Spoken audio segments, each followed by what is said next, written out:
From this day forth, no girl in this village shall marry until she first lies with me. I am the king. You're to follow my rules. I own this kingdom. Imagine living in a village where one man's word is law and no one dares to question it. In the Kingdom of Oyo, the villagers feared their king, who ruled with a heavy hand. But everything changed when the king made a shocking rule, one so terrible it pushed the people to their breaking point. Little did he know his greed would bring about his own downfall in the most unexpected way. This is the story of a king, a mysterious girl, and the courage of a village that finally found its voice. Stay tuned, because what happens next will leave you speechless.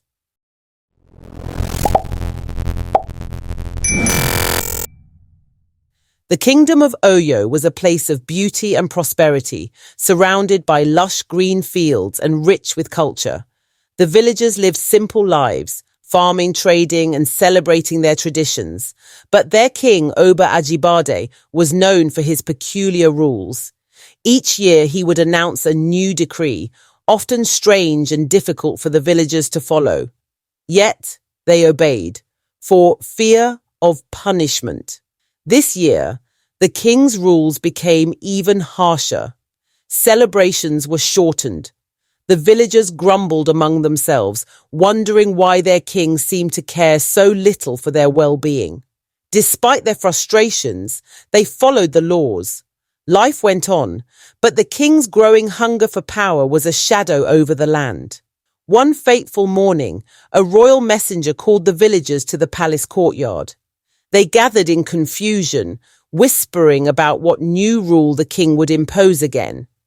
When the king appeared on his golden throne, he raised his hand for silence. His booming voice echoed through the courtyard as he declared, "From this day forth, no girl in this village shall marry until she first lies with me.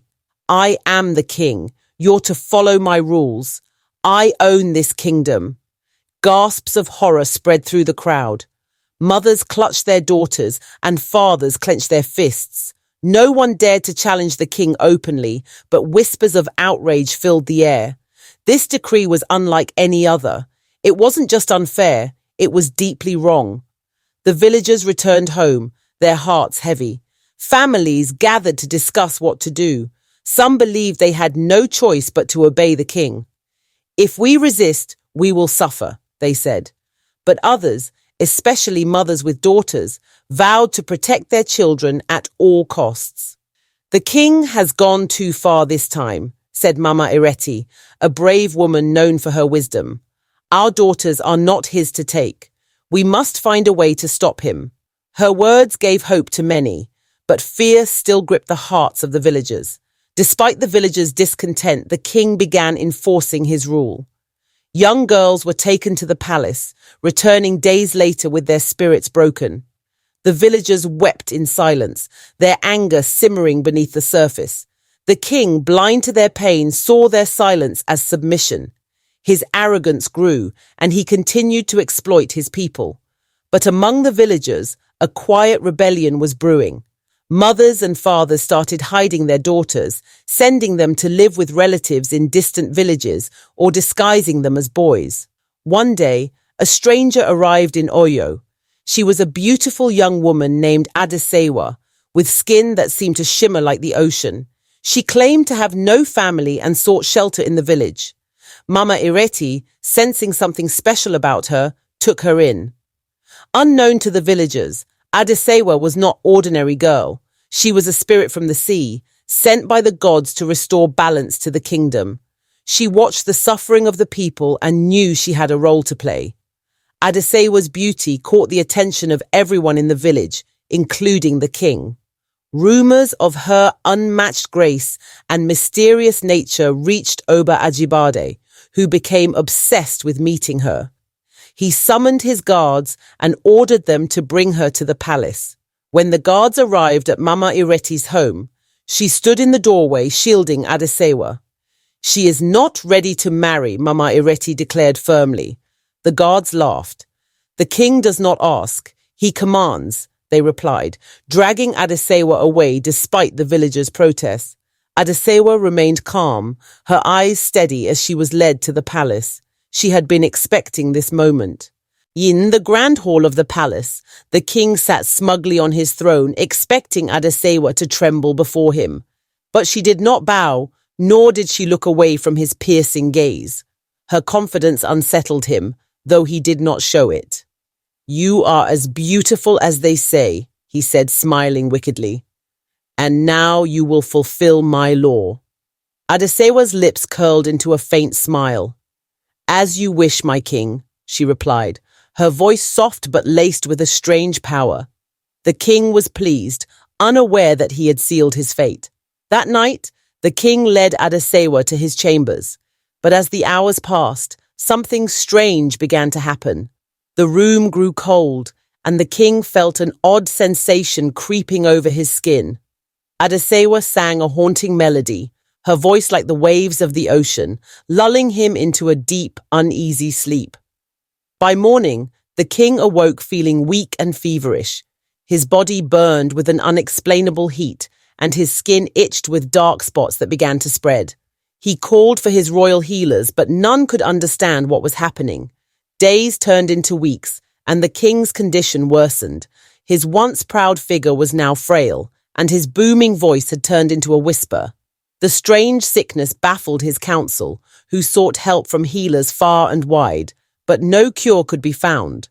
Meanwhile, Adesewa disappeared from the palace, returning to the village.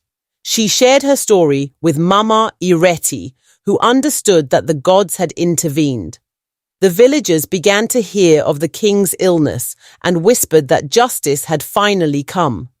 With the king too weak to enforce his rule, the villagers began to live freely again. Young girls who had been in hiding returned to their families, and celebrations resumed. The people rejoiced quietly, afraid the king might recover. But Adesewa reassured them. "His time is over," she said. The king's men, desperate to save him, sought answers from priests and healers. One healer finally revealed the truth. "The king's sickness is not of this world.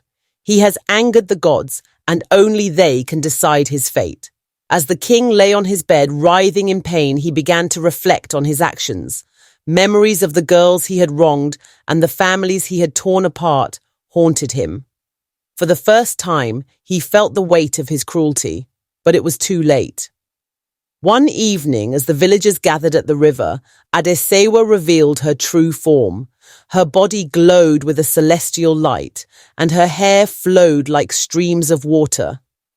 "I am a messenger of the gods," she announced.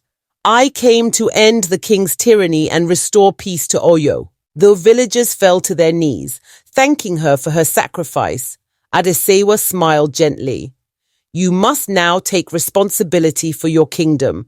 Choose a leader who will rule with wisdom and kindness." In his final hours, the king called for the council.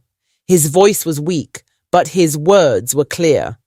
"I have wronged my people," he admitted. "May my death serve as a warning to those who follow me." With that, Oba Ajibade took his last breath. With the king's death, the villagers gathered to decide their future. They chose a wise and humble farmer named Adekunle to be their new king. Adekunle promised to rule with fairness and to protect the dignity of every villager.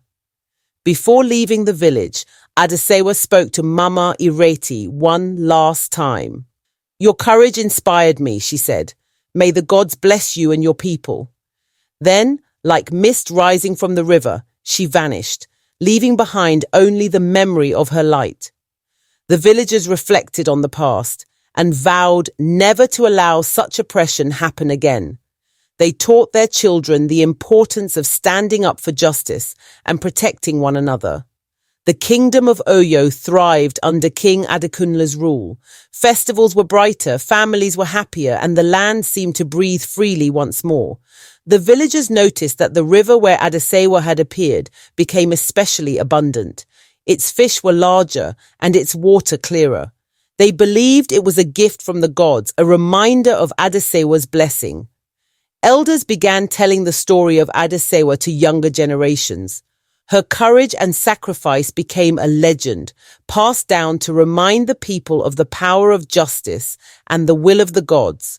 Oba Ajibade's story was also told, not as a tale of power, but as a warning of what happens when leaders misuse their authority. His name became a symbol of greed and destruction. The ordeal brought the villagers closer together. They worked as one to rebuild their community, ensuring everyone felt safe and valued. Women in Oyo became more respected and their voices heard.